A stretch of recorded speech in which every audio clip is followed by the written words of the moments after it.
Прыйшла вялікая субота. Даўно прыпынена работа, і ўжо пад вечар сама хата была прылучана да свята.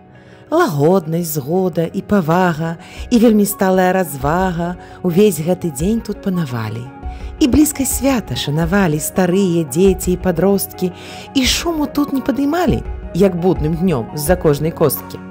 Алесь, Кастусь і Міхаліна сама найшла на іх часіна, на працу зранку выйшлі самі і падмялі двор дзеркачамі, пясочку потым накапалі і сцежкі ім панасыпалі.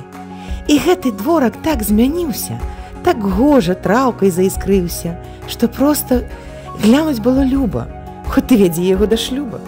Мужчыны загадзя пабрылись, вадою цёплую памылись, бо трэба ж ім было сабрацца, паехаць у цэркву, спавядацца.